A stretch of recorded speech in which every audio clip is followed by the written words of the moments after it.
Yes, we're waiting for 2 more minutes. Yes, Zaida, we also looking forward to the talk today. That's good to know.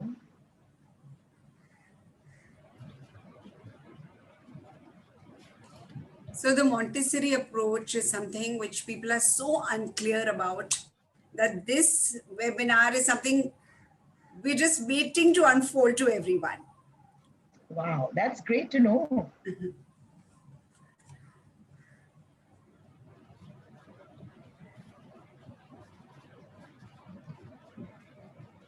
Is it 4 already, Amrita? Then we should start. Don't because other people 4, wait. we'll just wait for 5 Yeah. more minutes, few more minutes, because we started a little late. Till then, those who are on the in the webinar right now, please post in the comments from which part of the city you are from. Are you from Mumbai? Are you from Delhi? Are you from Jaipur? Let's see from where we are having people around on today's webinar. Kolkata, very good. Pune, excellent. Wow. Nia from Mumbai. Hi, Bahrain, wow, Kavita. superb. Wonderful. Okay. Maheshwari, hi. Hyderabad, Rajkot. Superb. Baroda, Korea. Oh, I got someone from Korea there. Is it Dinu by any chance?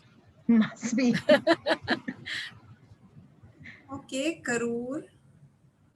Okay, you have attended your teacher's training. Are you, have you attended Anita's teacher training earlier? Kalpana also is there. Hi, Kalpana. From Cochin. Wow. Oh, this is amazing. I can say it's all pan India now. I like that. Yes. Abroad also. We have Dinu. Yes. Hi, Dinu. Hi, Yes, Dinu. Dinu. She's one patron of our ABCD. Every show she's there. Okay, we have Shaliza.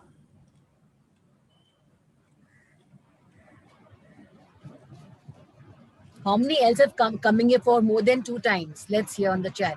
More than 2 times. Let's put it up. Okay, very good. Dinu, yes, I know you are for all the shows. Hi, Kritika.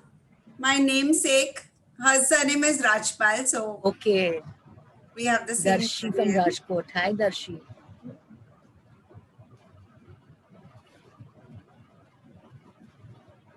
Okay, so Surfika has also come.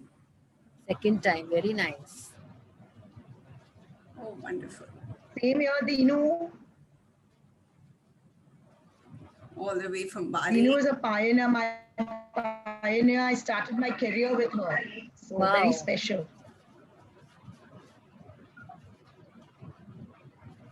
And Dinu will soon be coming on our show. Dinu, get ready next. Yeah, sure. That's one person you should really get on your show. Yes.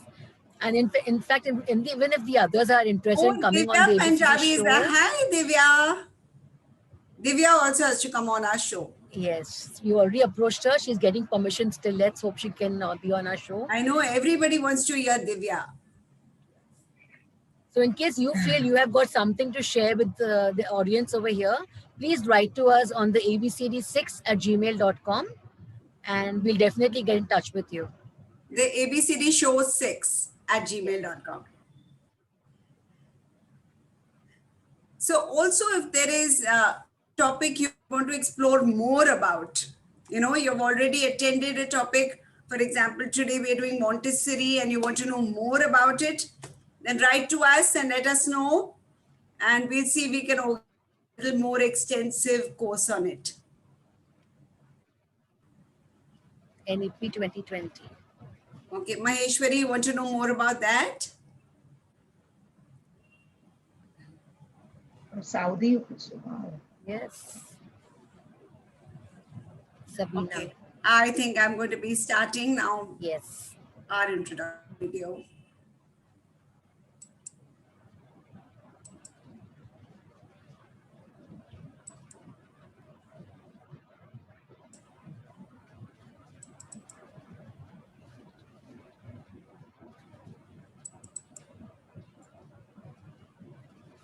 Just double click on it.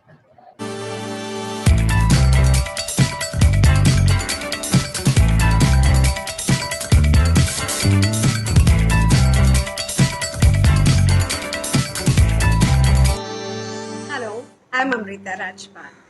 I've been teaching for 22 years, but I've been learning my whole life. And that's why I have a company called Edu Learn Grow.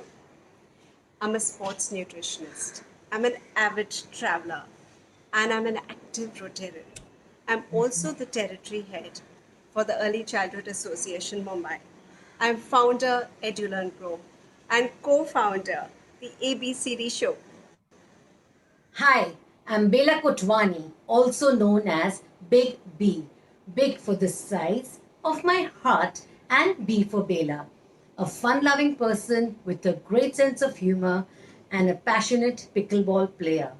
National Core Committee member of Early Childhood Association, founder and principal of Cosmic Kids International, co-founder Puppet Maestros, and co-founder the ABCD Show. The ABCD Show is a show where everything concerned with children is addressed. We're going to get in eminent experts whose opinions matter. We're going to introduce you to new products. We're going to have theories unfold into practice. We'll discuss mental health and wellness. We'll look at best practices. We'll give you parenting tips and we'll explore tools and strategies to help you teach So, effectively. if you are a preschool coordinator, parent, teacher, or anyone who has anything to do with children, this show is for you. So don't forget to like our page to know more about our upcoming events.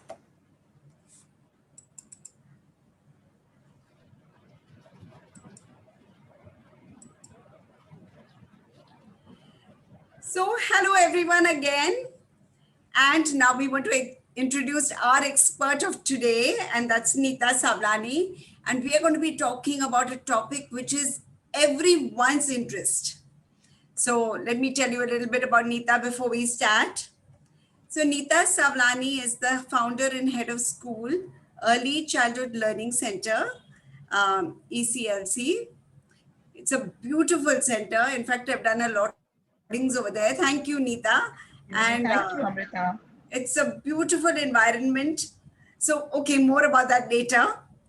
And she's also the CEO of Gold Kids International. She has an extensive international education and she has been part of the education industry since the past 22 years. What is this? Because very old people get together, huh? 22 years, 25 years. Right. All right. She totally believes in the Montessori pedagogy and her philosophy of the spiritual embryo to the development of the holistic Montessori environment.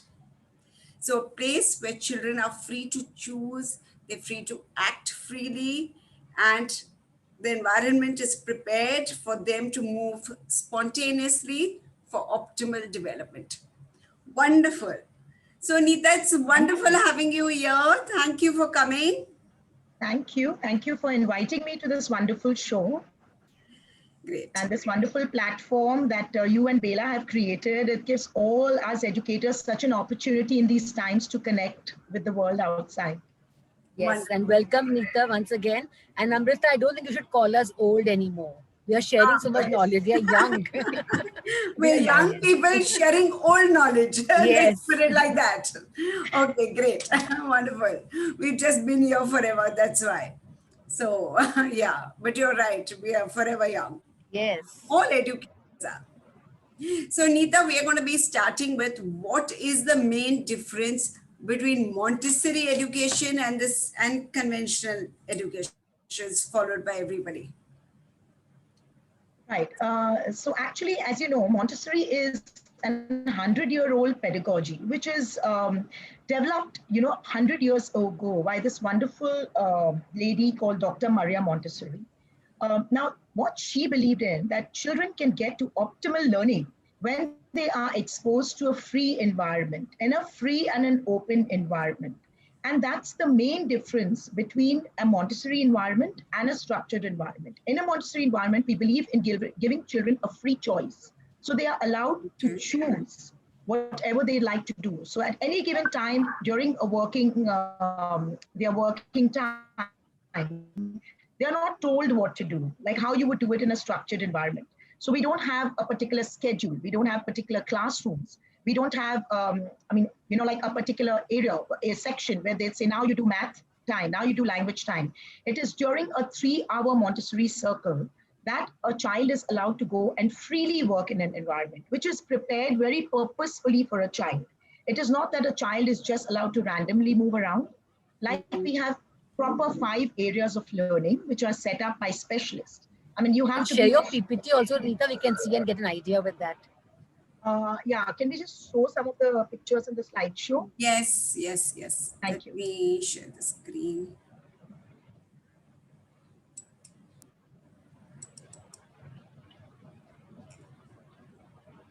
Let me just. So these are the pictures from our school where you will see how the environment is set up very purposefully with every area. And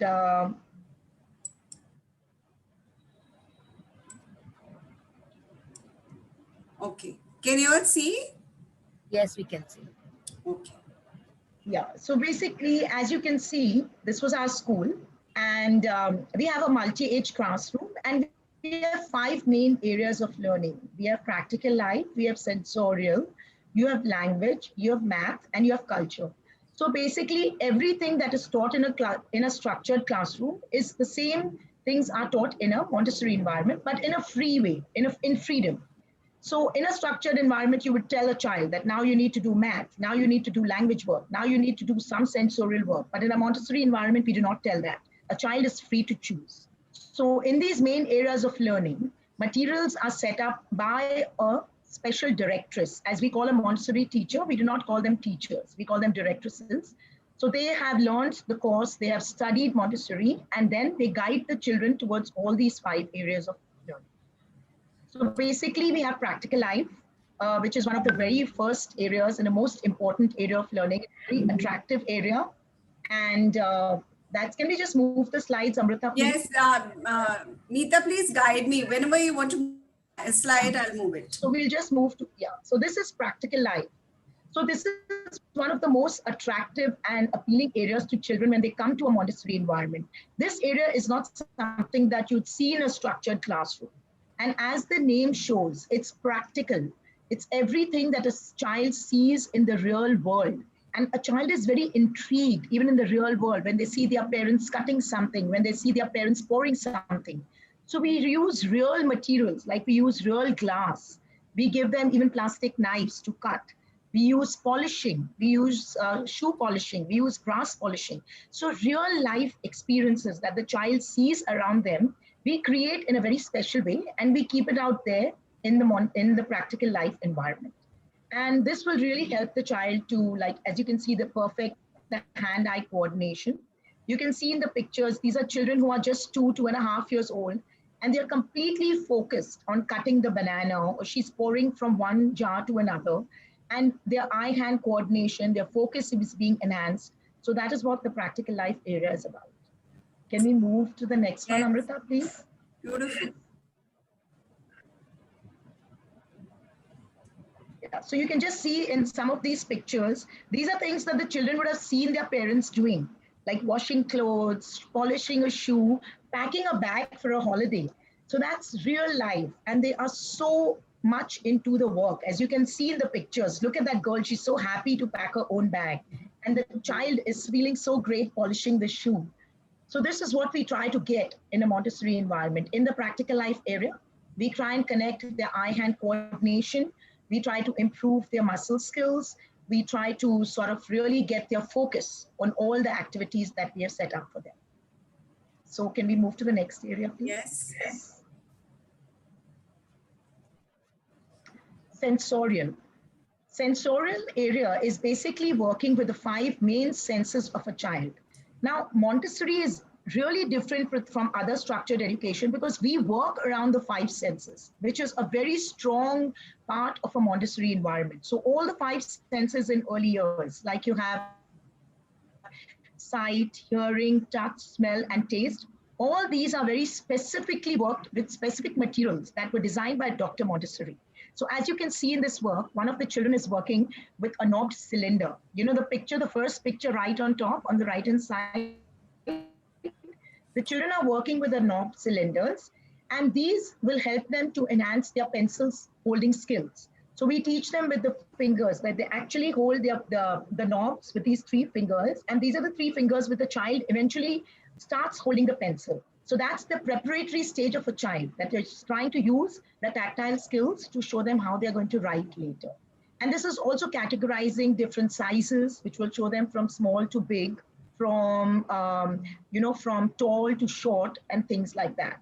A lot of vocabulary building takes place while they're working with the sensorial materials, and they're also able to relate to new ideas, to new sort of objects which they have never seen before, like a lot of 3D objects. And also, you know, how you change from a 2D object to a 3D object, like how you will change from an oval to an ovoid. Even those materials are shown in a Montessori environment. Can we move to the next? Yeah, what is so unique about these materials, I'm just interjecting here for a minute, Yeah. is that they're all self-correcting. So can you see things don't go into another slot? The things which are meant for one slot will only go into that slot. And it's Yeah. self-correcting. So a child actually learns by himself without too much interference from a teacher. Correct. So it's called the control of error. So Yeah. every Montessori material is designed with a control of error. There is no way a child can use, like the object that the child is using up on the right-hand side, there's no way he can put the knob cylinder in a wrong circle. It'll not fit. So, you know, it'll not let him feel that he's failed, which he would in a structured classroom. If he's not able to do anything correctly, he gets a wrong, which he wants to get in a Montessori environment. So it's like giving him a lot of confidence in everything he's doing. So the control of error is something that Dr. Montessori worked on every material that she created, which was really wonderful. Yeah, and totally unique. The next slide also will show you some children working with various sensorial materials. As I was saying, the knob cylinder. Now this is an older child. I think she's about 5 years old. And she's put the whole set of knob cylinders. This is a very extensive material, which is again, she really needs to use all her senses. Like she's really looking at all the various sizes, her tactile senses, again, her 3 fingers, as you can see, she's using very well. So she'll have to put them correctly. And even if she tries to put it in a wrong sort of slot, it'll not go in. So yeah, these are some of the sensorial materials. The next area is, can we move it, please?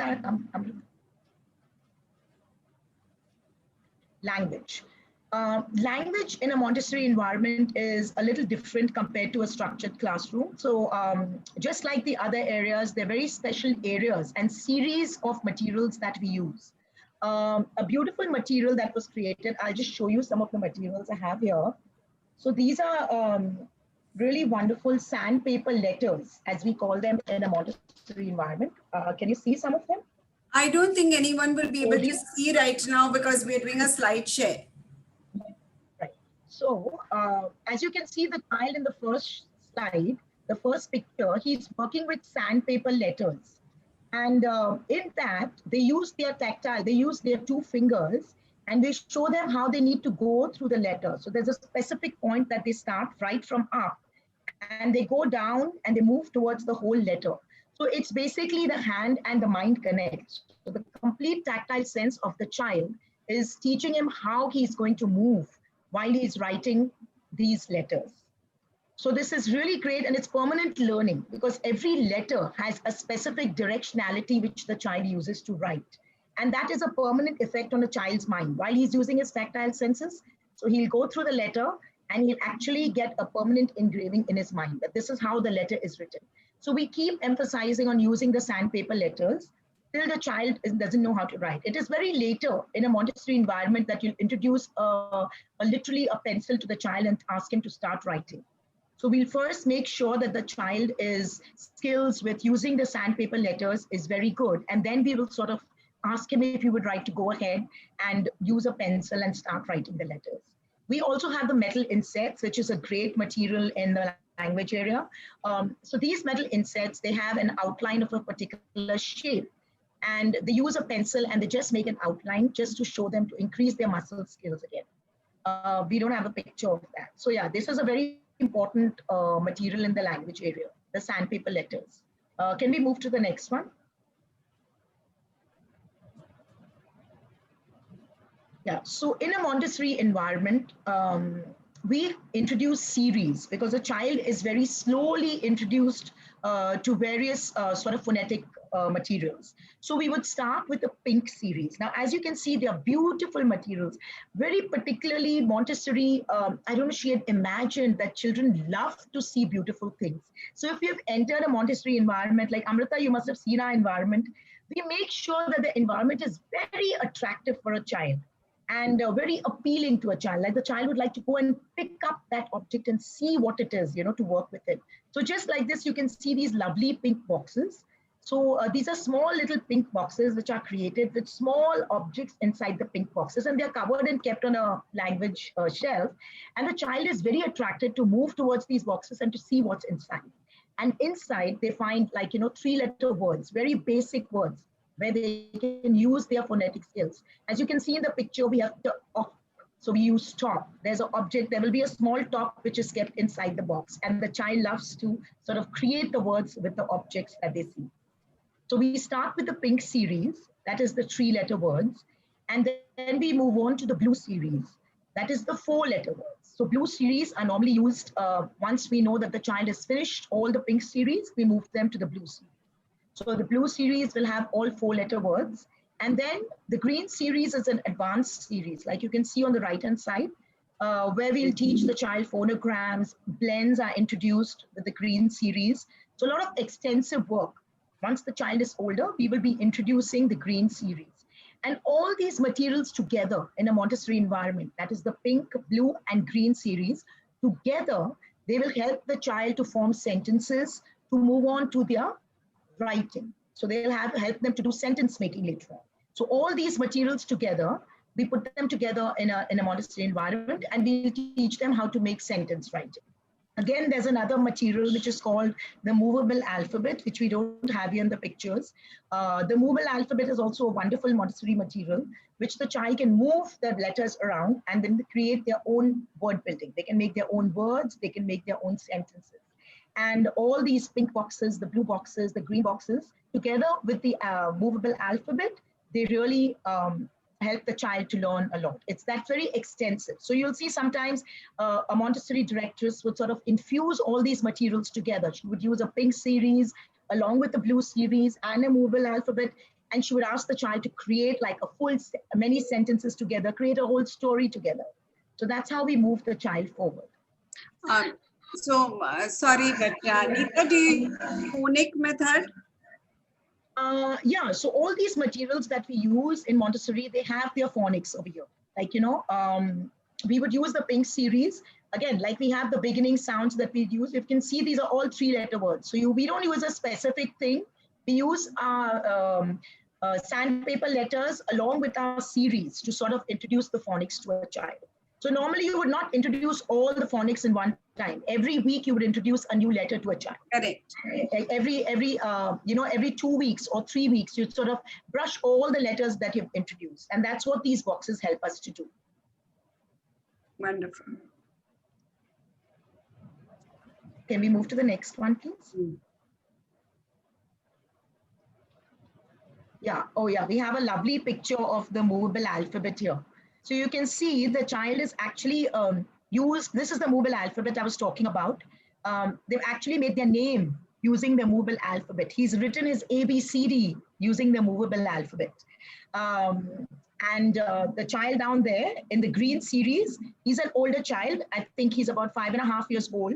So he's actually matched the pictures with the green series. And then you can see he's ready to write. So the directress would sort of give him a pencil and ask him, would you like to write the words that you made or matched? And then he would go ahead and write the series.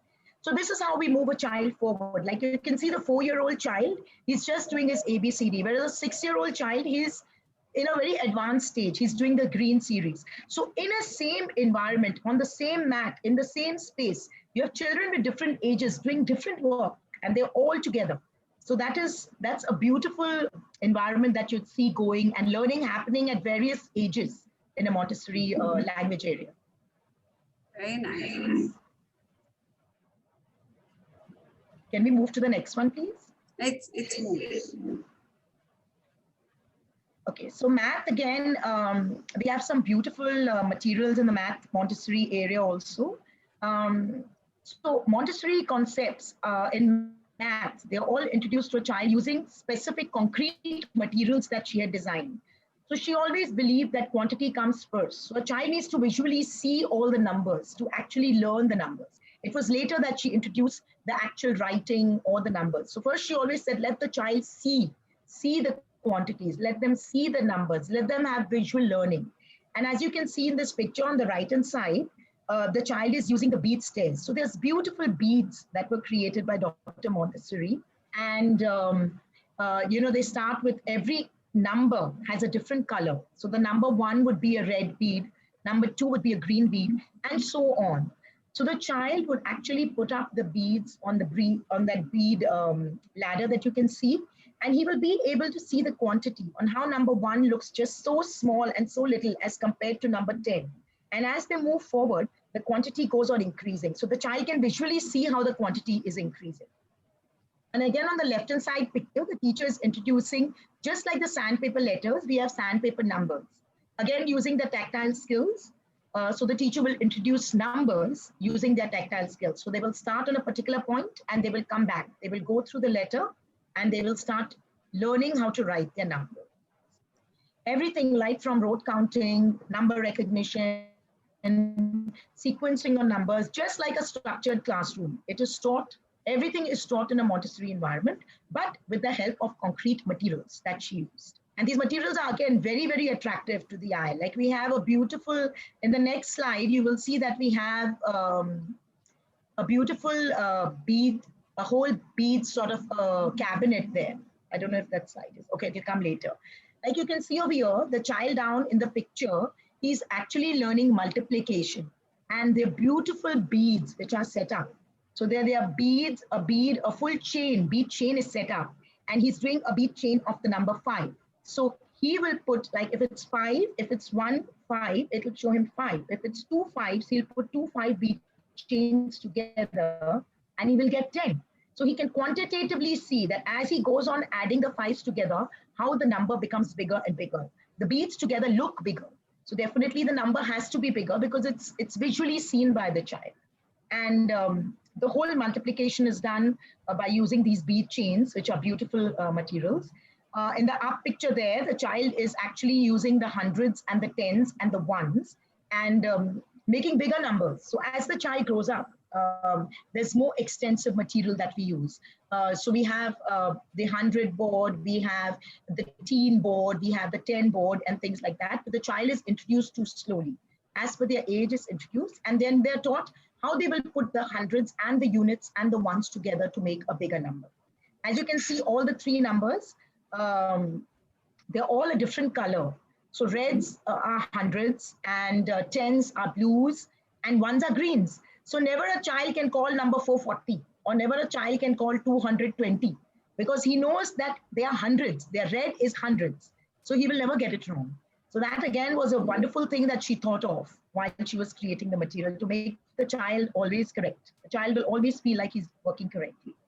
And as you can see on the right-hand side picture, the child is working with a 100 board. That's again a small number tiles which the child just puts on the board, matching to the paper that they see. That's again a control of error. And all these materials, again, they will have a control of error. The control of error on the 100 board is the 100 chart, which is kept over there. The child will always use the 100 chart to make the 100 board. So he will not get it wrong. So he can just match the child, the tile to the 100 board and then put it inside. So again, it's self-corrective. So yeah, that's the math area. And the last picture here is very interesting. And you see the addition being done of reds and blues pattern that is happening.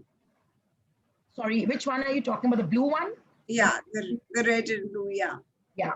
So that's how he's making bigger numbers. So he's putting the hundreds, he's putting the tens, and he's putting the ones together. And he's making a number. So he can read it now. He knows it's 214. No, no, no. I'm looking at the lower right-hand side one, where there are these red blocks and these blue blocks. The red blocks. Oh, I think, have you gone to the next one already? No, no. No, On the same page down. Okay, yeah. on the These same are page down. Sorry, yeah. These are the number rods. As you can see, these number rods, they're just from 1 to 10. And each of these blocks stands for one number. So number 1, the child will move, they will actually move their hand and we'll knock and say this is number 1. Again, for the next, they will move the blue and do number 2. So number 3, number 4. These rods are a specific length. So number 1 will just be one block. Number 2 will have the blue and the red together. So when you put them together, it'll be like from the smallest rod to the biggest, the longest rod, which is number 10. So that's how the child will actually see that number 1 is just so short and so small. And number 10 is a long rod that he needs to hold. And each of these things is like 1 centimeter, which was again thought by her beautifully. It's like 10 centimeters, I think, one number, yeah. So each number is about 10 centimeters. Again, that, the child, we use it for measuring, we use it later on for extensive learning and things like that. But most of these materials, as you can see, visually help the child to learn very, very well. So the child, you'll not see a teacher anywhere around in that environment. If you look very carefully, there is no teacher sitting next to any child. Each child is working very independently with their own environment because the materials themselves are telling the child what they need. There's a presentation which the teacher does with them in the beginning, and then, it's self-corrective and the children can move on. Yeah. And what is actually so beautiful about this whole thing is that it's all concrete to abstract. So children are getting so much experience with these concrete experiences, Correct. and the engaging with all this material, which is really setting a great foundation.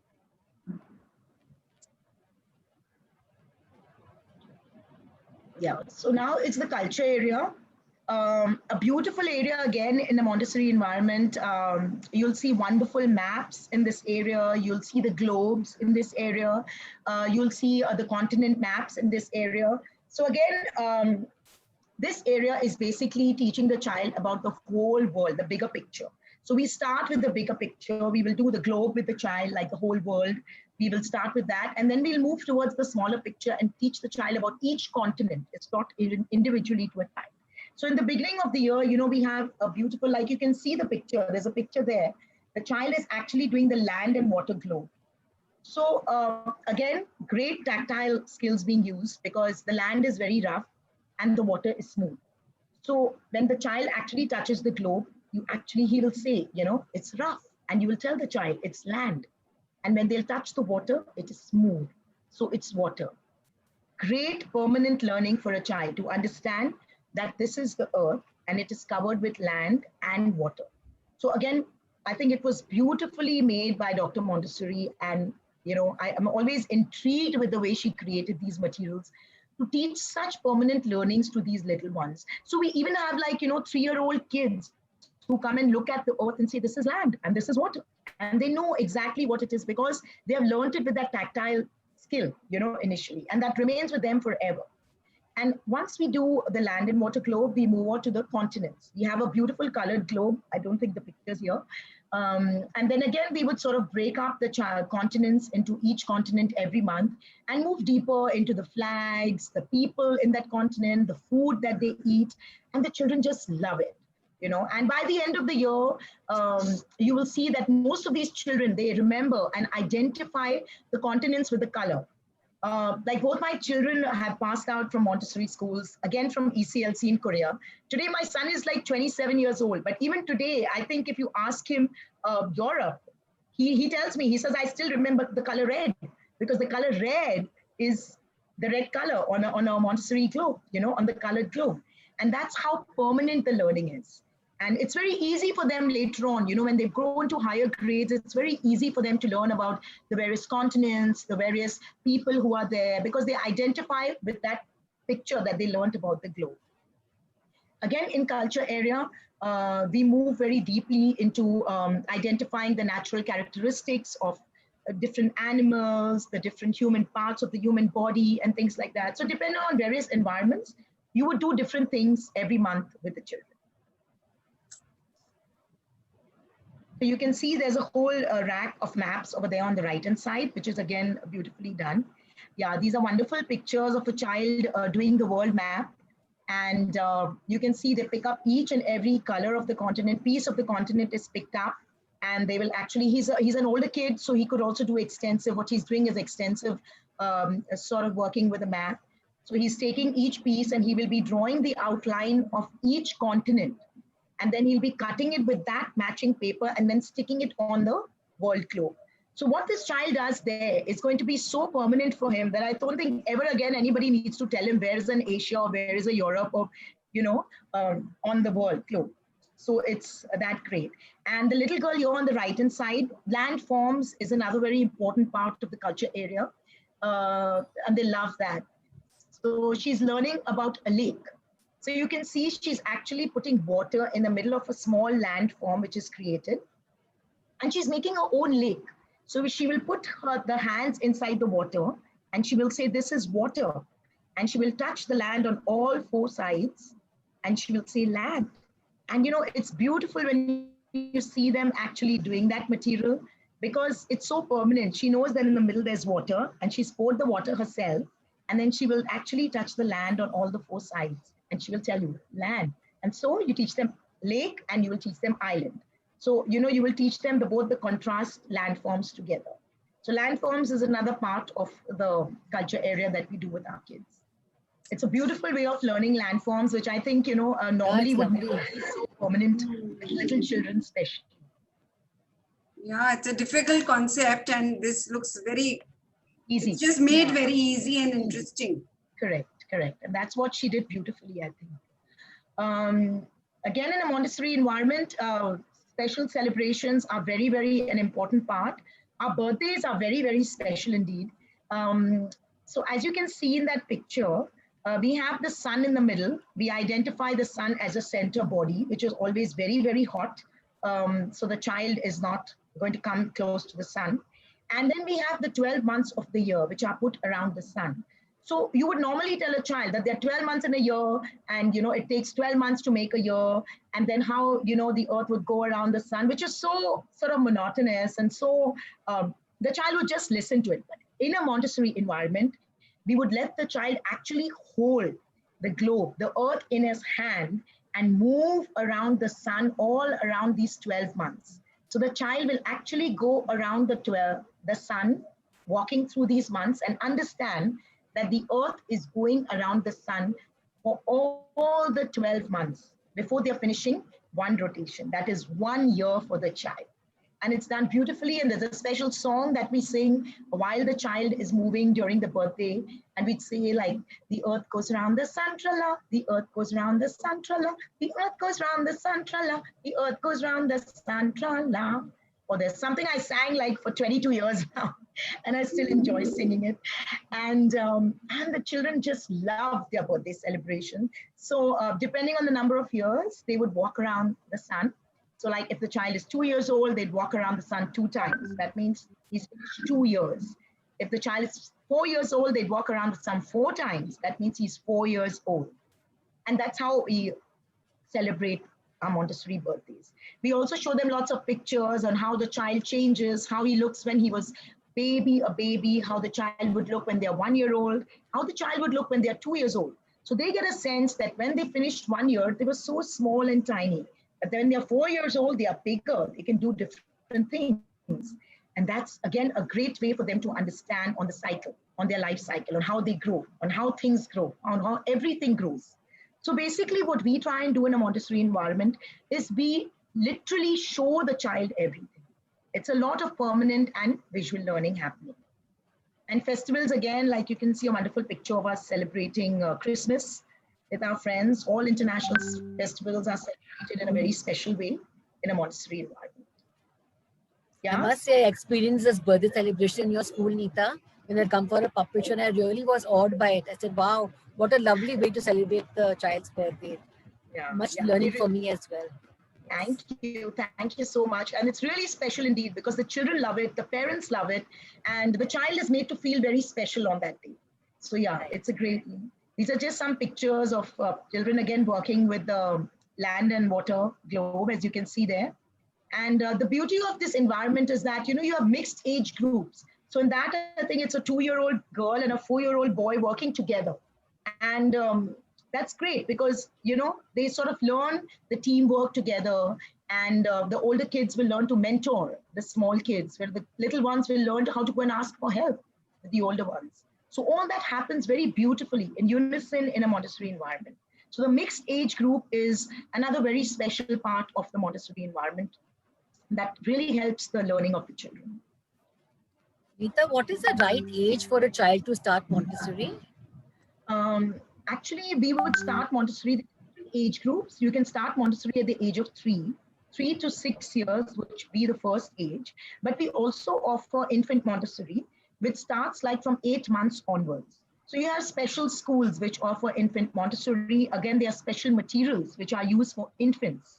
The shelves are very, very small, which are used for little ones. And so even for infants, we do use Montessori. But we So feel that that will be like mother-child Montessori, or it's going to be just the child? no, it's mother child It's mostly, but some mother-child. of the specialized schools abroad, like they do have special infant Montessori schools, and the teachers are very well trained. And the ratio of a child is to teacher is just like 1:3 or something, where she would be able to really work well with it. So that's, I think, more of a common feature abroad. There are very few schools which offer infant Montessori over here in India, I think. And yeah, we recommend an early start with Montessori because we just feel that, because it's a different environment and because we want to show the children that how they can work with freedom, because otherwise it gets very difficult for parents also to understand. They always feel like, oh, when I send my child to Montessori, he's just playing, or he's just, the teachers are not telling him anything and it's very free. No, it's not free. It's freedom within limits. It's very important for you to know that Montessori is not a free environment where the child is just allowed to do what they want and walk where they want and play with what they want. Yes, we give them the freedom, but we have freedom within limits. So that's why we have specialized Montessori teachers who are allowed to work with these in this environment, because they would know how to direct a child towards a particular area when they have like a sensitive period. Like in Montessori, we call it the sensitive period of learning. So every child at a particular age, at their own pace, would have a sensitive period of learning. And that's where a specialist would come into play. Thank you, Nita. So, Neeta, that brings me to the next question. You said there was, even though there is a lot of freedom, it's just not a free space that children go into what they want and then they don't learn anything. So there is a specific learning. Now, how do you just balance out this whole? How is this learning well-rounded? Because our children are going and playing with anything, and they could possibly just play in the area of their interest again and again and not go to the other areas. So how do you just make sure that balance is Yes, there? correct. Yeah. So as I just showed you in the slideshow, it's a very holistic environment. It's not this one thing that we introduce in a Montessori. Like you have language, you have math, you have practical life, you have all the various areas of learning which is there. But you're right. So many a times, that's when I said the Montessori directress would come into play. So when you see a child going very often into a particular area, like many of the children, when they come new to a Montessori environment, they would love to go only to the practical life area, which is fine, because most of these practical life material, like if a child is only 2.5 or 3 years old, what you're trying to build in a child at that time, you're trying to build basically their fine motor skills, you're trying to build their eye-hand coordination, you're trying to build the focus of the child, and all that he gets sufficiently in a practical life area. So if the child is a 2.5-year-old child, we'd encourage the child to do as much activities in the practical life area as they could, because that is the foundation of their learning. That's the foundation of building their fine motor skills. That's the foundation of the child building their focus. That's the foundation of them building their eye-hand coordination. So we would encourage the child. But if we see that the child is 4 years old, after a certain while, the directress would take the child to a math or a language area and let him be free. Again, ask him to choose between the two areas. And we would tell a child and guide the child and say, okay, today we'd like you to do something either from the math area or the language area. So the child has freedom, but again, freedom within limits.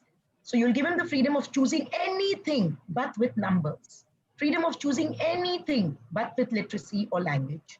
So that's how we would channelize children in our area. And of course, in a Montessori classroom, we do have like records which the directress would have with her and know exactly on how the child is moving around. So we do follow a cycle of learning with each child follows. So by the end of the year, so we have a 3-year learning cycle for most of the children who come to our Montessori environment. We always recommend a 3-year cycle because we think it takes 3 years for a child to complete a cycle in a Montessori environment. So that really helps. So by the end of the 3 years, the child will complete all the areas of learning very efficiently. And the directors would know exactly on what they have covered in each area of learning. Nice. Wonderful. Anita, the next question that brings to me, the child is working very independently on your on the material, so there's no competition as such happening there. But in real life, there's so much competition. The child needs to go when he goes ahead in life. There's so much competition. How do children like this face the competition there? Yeah, that's a very good question, Bela. And many a times, like people feel that competitiveness in Montessori children is missing. And even the parents, like, when they'll come, because they feel like we tell them it's okay, you do whatever you like to do or do how much but it's very different. So when you come into a Montessori environment, in fact, when the little ones, even a 3-year-old child would see an older child doing something very intensive or extensive, they would want to go and learn that. So we have even like, our kids who are 4 years old, they would want to do something more difficult because they are seeing the older kids very openly doing it in front of them. So it really helps because that's when the older kids would help the little ones to learn. They would sort of mentor them and help them to learn better. So in fact, they learn competitiveness in a very positive way because they know that everybody learns because they have seen it happening in a Montessori environment. They have seen older kids doing something more than what they can do, or they have seen little kids doing something less than what they can do. So they are naturally competitive, and they know their own ability. So they would know exactly what they would want to do and how much they can do. So I think, in fact, in a Montessori environment, they are self-competitive, and they don't feel bad. Even if they see an older child doing something so long and so extensive, I'll never see a 2-year-old child even going and wanting to do that work because they know they can't do it. So it flows very naturally to them, in fact, Okay. But they don't feel bad that they can't do what the other child is doing. I mean, no, in fact, many a times, we will, if we have a little child who's going and trying to do something more difficult, we will direct them and we'll tell them, why don't you watch that older kid doing that work? Why don't you watch him doing that? And that's a very nice way because, respect for environment and respect for peers is part of Montessori. So before we even ask them to watch, we would ask the older child, can she watch you doing your work today? Can she please sit with you and watch you doing?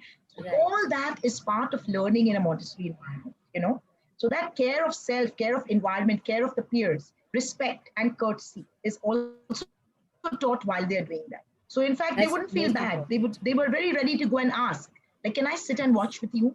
Can I see what you're doing? Sweet. So you'll see little children going to older ones and asking them, can I sit with you today? Can I watch what you're doing today? They actually go and do that in our environment. How And wonderful that's is that? really, And I think very it's an positive. opportunity to help them also. Right. Yes, Yes. correct. So the elder children can also help them. So how wonderful. Yeah, so your next question, Neeta, is, so can we have this Montessori approach used for children with learning disabilities? Yes, definitely. In fact, I don't know if you must have read Maria Montessori's story, her life story. And she actually started working with Montessori materials, were actually initiated with children with special needs. That's how she started creating Montessori materials, because she just thought that these children really, if you see children with special needs, they need to touch everything. Their tactile senses need to be enhanced very fast. So, they learn better only if they touch and feel. And that's what Montessori is all about. It's all about their tactile skills. So any child who has a learning disability, it's great to work with these Montessori materials. And because they will be touching and feeling everything, and everything, like right from whether it's a bead or whether it's a sandpaper letter or whether it's a globe, everything is touch. They can touch everything. So normally most of these children, you will see that, they always like to touch whatever they are working with, and that's where the main challenge comes in. So I think it's a great philosophy to work with children with special needs. And that's what her forte was initially. But Neeta, do you have a shadow teacher in Montessori also? Yes, Do you require a we shadow do have. teacher? We do have shadow teachers. Because these kids Yes, may we require do that have. We do have assistance. shadow Yeah. teachers. Yes, correct. So we do have like Montessori directresses, and we do keep a couple of shadow teachers also. Because a directress would normally sometimes, if they are busy in doing like a presentation or something, the shadow teacher would Right. just be with the other child assisting. Right. Yeah. And secondly, I also wanted to understand from you how easy or difficult the child feels when he's passed out from Montessori, he's going to a higher school now. So how this transaction to a normal school is going to be for the child? Oh my God, this is one question I get from every parent who's come to my school. They're always worried and scared that how my child going to adjust to a normal school, because this environment seems to be like unreal. He's not going to be allowed to walk around, and he's not going to be allowed to talk to whoever he wants, and pick what he wants to do. But that's a myth. I think Montessori children, I'm sorry to say, I think are more ready, because their education is so holistic. They're more ready to sort of venture into a normal environment and do, because you need to understand that in a Montessori environment, the child is actually doing his own work. Not that he's being told, he's working with himself. As you can see in all our pictures, most of our children are doing their own work so well. So why not in a structured environment would he go and do something that he's told to do? He would do it even doubly well, because he's so used to doing his own work. In fact, I feel that these children, they need very little assistance when they go to a structured school later on, and they would need very little structure, very little direction, because they understand that this is how I'm supposed to work. I'm supposed to do my own work. I'm supposed to sit by myself and do my own work. So I think, in fact, it comes very easily to a child when they go to a structured environment, to follow directions, because they're so used to doing themselves. They're not told all the time that now sit straight, now don't do this, now do this, now don't do that. But that's a norm for them, right? In a Montessori environment. So in I fact, think it more comes more easily independent to them. also. But yeah, it's very, very common for us to be asked that question. But I think it's very, very easy for a child to flow into a normal education from a Montessori education. And it's just a myth thinking that, this child will not be able to sit in one place, or this child will not be able to do what he's told to do. It's coming very easy to all Montessori kids when they move on. Secondly, I want to know, what about the writing, Neeta? Do you have cursive writing or print? What do you all follow in Montessori? So we follow both. We follow Danielian and cursive. It depends from school to school what you'd like to follow. So many of the international schools do follow cursive, and I know a lot of schools in India also follow cursive writing. Again, depends from where you're coming from and what you do. Like we follow Danielian, so we follow just straight writing, and like the letters you saw in our pictures. But we also have cursive writing. We also teach cursive writing. So the same sandpaper letters are also designed in cursive writing. So we had both in our school. We had cursive and we had this. So once we see that the child is very good, writing? we start normally with five and a half. And sometimes so if we think the child is really ready, again, as I said, in a Montessori, it all is very different. It's again, depending on the pace of the child. If the child is ready, we would take a call from child to child. We wouldn't do all the 5 years old together. We wouldn't say, okay, now come on, let's everybody start writing together. It doesn't work like that in a Montessori.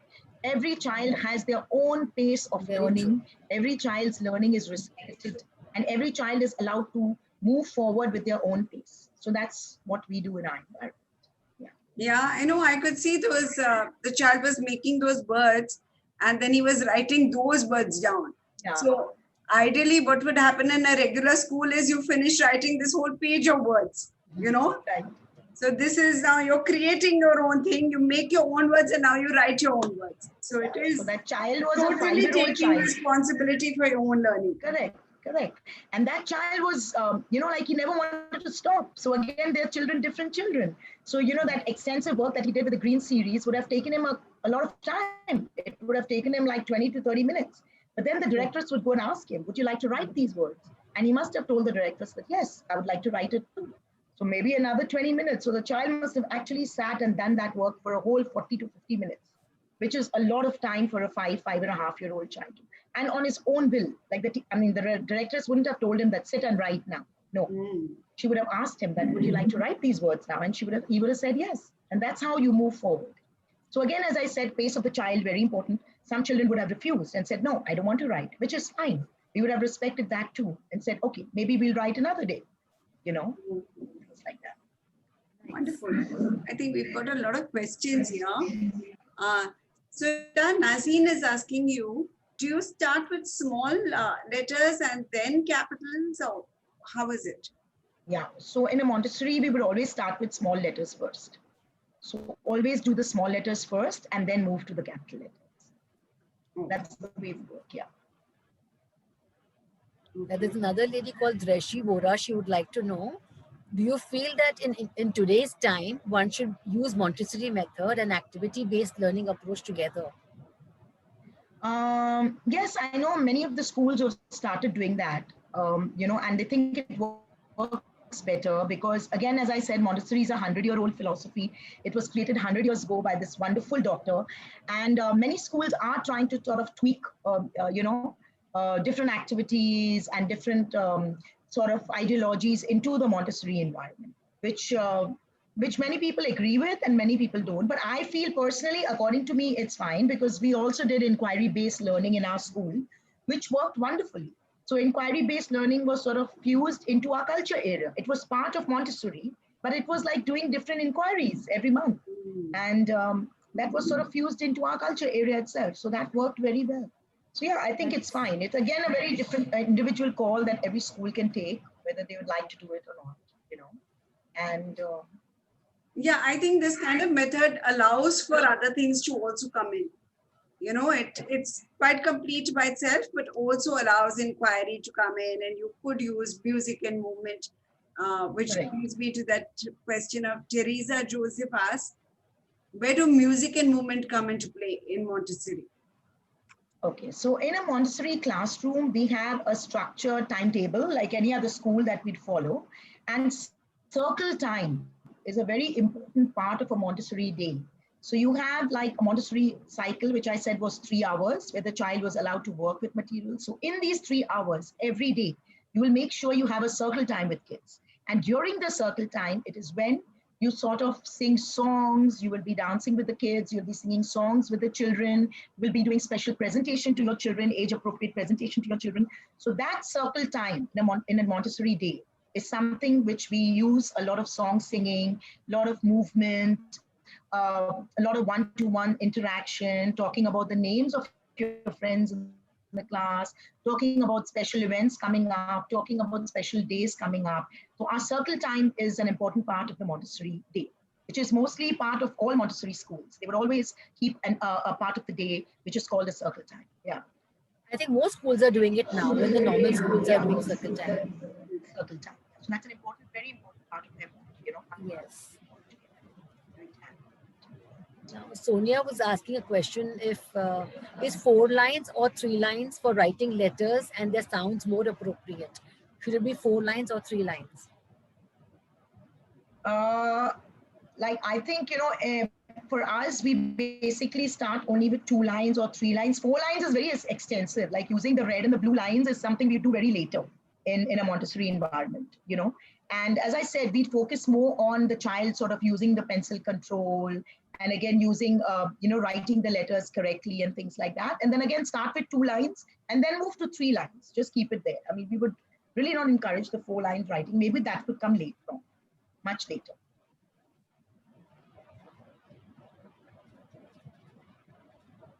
Okay. We have one. So Maheshwari says she's observed that children find it difficult to write, even though they're excellent in reading and blending letters. So what do you have to say, Neeta? Do children in the Montessori method, using the Montessori method, find it difficult to write? You just saw a 5-year-old writing, right? So not at all. It's again, as I said, we have so much material out there in a Montessori environment. We have our sandpaper letters, which is out there every day. And the older children are encouraged to do the sandpaper letters every day. We have the metal insets out there in our Montessori environment, which again is completely focusing on a child's pencil control and how to hold the pencil and how to move around the metal insets. So I don't know why many parents think, that the child is not going to write going to a Montessori environment, which is really not true. A child, in fact, loves to write. Like you can see our 5-year-old, he's writing blends. He was wanting to write the green series, which he didn't need to, but he was so eager. So because the material is all there, waiting for them to go and work with, it comes very naturally to them. They will write. And once the directress who's there, who's specialized with, Montessori, she would also sort of make sure that the child writing, she sees that he's very good with the sandpaper letters and he's very good with his directionality, she would definitely encourage him to go and start writing. And most of the materials, like you saw the child in the sensorial area working with the knob cylinders, even the 3-year-old child, he's learning how to hold the pencil with the knob cylinders. He's doing this all the time. So the pencil control is going to come very naturally to him. He's going to hold the pencil eventually like that. So it's a very natural sort of way of learning in our environment, And writing does come very easily. And a lot of children write very eagerly in a Montessori environment. Yes, and we have proof of concept. So Teresa Joseph again has a question, and she says, since it's a mixed age group, how do you manage age appropriate presentations? Yeah, so that would mainly happen during our Montessori exploration time. So, in the morning when the kids come and sort of choose their own work, the directress would sort of move with the older ones, and she would ask a couple, maybe 2 or 3 older ones, to come with her and do a presentation. And during this Montessori presentation time, she would introduce the phonics, introduce blends, like we showed you the pink and the blue and the green series. She would introduce all these series in a small group of children. All the 5 years old would be taken together by a directress, and she would be doing a personalized presentation for them. So yeah, during a Montessori exploration time, that's when individual presentations, age-appropriate presentations are done to our children. And they learn according to their age because of that. So they will be given presentations, mostly every day different children are given different presentations according to their age. Yes, perfect. We have a question from Anshu Khosla. She wants to know, can you teach Hindi Swar and Vyanjan in Montessori? Yeah, we have Hindi sandpaper letters too. Yes. So yeah, we do have Hindi sandpaper letters, and Hindi writing is taught in Montessori environments. So we had it in our school too. So, but we never had any of the kids who got there. But yeah, we do have Hindi sandpaper letters, and you can also let it be part of your, environment. Again, depends on every individual school. If you want to be, if Hindi is part of the language that you would like to introduce, you have all the materials available. You have Hindi sandpaper letters. You can create your own pink series in Hindi words. You can create your own pink blue boxes with Hindi words. So again, depends on what you want to do in your school. It's a call you take, Even the Hindi movable boxes available, like your letters? I have not seen a Hindi movable box, frankly. But I think it can be created. Yeah, it can be. I mean, I'm sure it can. Because the English one, you can make the Hindi one. Because I know they have all these languages in Hindi. I mean, there's materials in Hindi. So I'm sure they must be having the Hindi movable alphabet also. Correct. Yeah. So Anchal wants to know, can you follow the thematic approach? Do you follow? As I said, the inquiry-based learning that we do is a thematic approach. So it's an inquiry that you do every month. Do you follow themes every month? Yeah, I mean, an inquiry is a theme. See, when you do an inquiry, it's a theme. It's just a different word. An inquiry is a theme that you're incorporating every month. Like you saw one of our pictures, we were doing land, water, and air, right? So what are the things that move? So that was an inquiry we started with our kids. So we would do, that was transportation we wanted to do, right? So transportation was our inquiry. It's a theme. So we do, as I said, thematic study is part of culture area in Montessori. So all the inquiries that you want to do, they could be part of your culture area. Yeah, you can do themes. Many Montessori schools incorporate themes into their learning. And somebody is asking, Meenal actually, Meenal wants to know, what is the teacher-child ratio in the Montessori environment? I mean, we would like to 1:6 or 1:5, not more than that, in a Montessori environment. But when your teacher is there, all the 5-year-old go to one teacher, or how does it work in the Montessori environment? During presentation, if the teacher would like to do a special presentation for an age appropriate, like if she wants to do movable alphabets, in case, today I'd like to do movable alphabets, I would like to take only the 5 years old with me. I would like to ask them, I will ask all the 5 years old in my class, like, would you like to come and see what I'd like to show you today? And if they're ready, only if they're ready, I will take them with me and I will show them. So yes, we would take that age group at that particular time while making a specific presentation and work with that age appropriate. That's the time you would do it only for that age. But what about your assessment? Which teacher does which child assessment? Do you have fixed So teacher doing assessment for fixed child? Yes.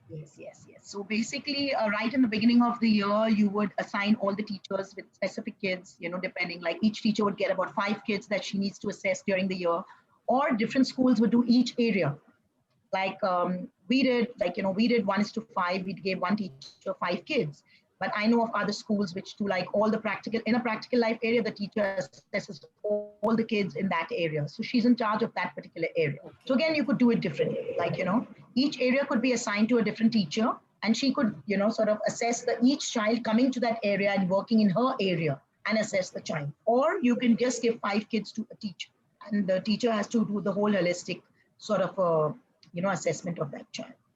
So Neeta, do you all have report cards like other regular schools? Yes. Montessori schools have proper progress reports, which are done with each Montessori material is written down in the progress report, and you would get, the progress of your child. So right from holding the cups, to pouring, to stirring, to mixing, to writing, to movable alphabets, all that is mentioned in our progress report. So each and every material is there in a Montessori progress report. Yeah. And how often do you have your open house, Neeta? So we do it twice a year. So we do it one during fall and one during spring. So we have a fall and a spring open house. Yeah. And the connection with parents is maintained like on a monthly basis, or how do you connect with your parents? Basically, what we used to do is on every Friday, because it was visual learning, we couldn't really we couldn't do much. So we used to send out pictures to our parents every Friday. So the teacher who was assessing the child was in charge of sending the parent, few pictures every Friday, talking about what the child was doing in that picture. And then when we had our parent-teacher conference, we sort of had beautiful portfolios that we created. So these portfolios were visual portfolios, which included all the pictures of the child working in different areas, along with samples of the child's writing, or the child's drawing, or the child's number work, and things like that. So we actually sat with the parents and went through our whole portfolio. But every Friday, the assessment, every Friday, the parents will send pictures, which really helped the parents to know what was happening. Because otherwise, in a Montessori environment, they're not taking any books home. They're not taking, any papers home. So the parent would not know what they're doing in the school.